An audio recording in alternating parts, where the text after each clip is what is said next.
സ്വപ്നം നമുക്ക് 3 തരം ഉണ്ടാവുക. ഒന്ന് റബ്ബിൽ നിന്നുള്ള പടച്ചോൻ്റെ അടുത്ത് നിന്നുള്ള സന്തോഷ വാർത്തയുടെ രൂപത്തിൽ സ്വപ്നം ഉണ്ടാവാം. അപ്പോൾ പ്രവാചകന്മാർക്കൊക്കെ അങ്ങനെ സംഭവിച്ചിട്ടുണ്ട്. എല്ലാവരോടും നല്ല നിഷ്ഠയോടുകൂടി ജീവിക്കുന്ന ആളാണെങ്കിൽ നമുക്കങ്ങനെ സ്വപ്നത്തിലൂടെ സന്തോഷ വാർത്തകളൊക്കെ ഉണ്ടാവാം. ഇനി രണ്ടാമത്തെ കാര്യം, പിശാചിൽ നിന്നുള്ള പൈശാചിക പ്രശ്നങ്ങൾ കൊണ്ട് സ്വപ്നം ഉണ്ടാക്കാം. അതായത് പിശാച് നമ്മളെ ഒസ്വാസ് ഉണ്ടാക്കുക എന്നുള്ളൊരു പ്രശ്നം പിശാചിനുണ്ട്.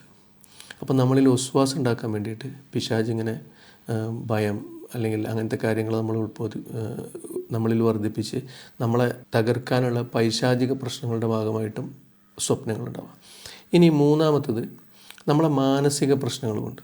അതായത് നമ്മളെ മനസ്സിൽ നിരന്തരം ഉണ്ടാവുന്ന ചിന്തയുടെ പ്രതിഫലനം കൂടി നമുക്ക് സ്വപ്നത്തിലുണ്ടാവും. ഇതിപ്പോൾ നമ്മൾ സ്ഥിരമായിട്ട് ബുദ്ധിമുട്ടിൽ വിഷമത്തിലൂടെയൊക്കെ പോകുന്ന ആളുകളാണെങ്കിൽ, നമ്മൾ ലോലമായ മനസ്സുള്ള ആളുകൾ, ആങ്സൈറ്റി ഉള്ള ആളുകളാണെങ്കിൽ, അല്ലെങ്കിൽ നമുക്ക് എന്തെങ്കിലും ഡിപ്രഷനൊക്കെ ഉള്ള ആളുകളാണെങ്കിൽ അവർക്ക് സ്ഥിരമായിട്ട് സ്വപ്നങ്ങൾ ഉണ്ടായിക്കൊണ്ടിരിക്കും. കാരണം അവരുടെ ചിന്തയിൽ അതായിരിക്കും. ഇപ്പോൾ ഈ ആങ്സൈറ്റി ഒക്കെ ഉണ്ടായി നമുക്ക് മരണഭയം കൂടുന്ന ആളുകൾ, അല്ലെങ്കിൽ ചിന്തകൾ ഇങ്ങനെ ഒരുപാട് ചിന്തകൾ വരുന്ന ആളുകളുണ്ട്, ഡിപ്രഷനൊക്കെ ഉള്ള.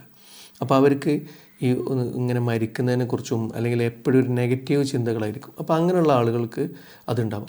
അതേപോലെ നമ്മളായിട്ട് ഭയങ്കരമായിട്ട് അറ്റാച്ച്മെൻ്റ് ഉള്ള ആളാണെങ്കിൽ നമ്മൾ പിന്നെ ഇപ്പോൾ നമ്മൾ ഓർമ്മയിലുള്ള ഒരാളാണെങ്കിൽ അവരുടെ നഷ്ടബോധം കൊണ്ട് നമ്മൾ ചിന്തകളിൽ അവരെപ്പോഴും ഉണ്ടാവും. അത് നമുക്ക് തുടർച്ചയായിട്ട് കണ്ടുകൊണ്ടിരിക്കാം.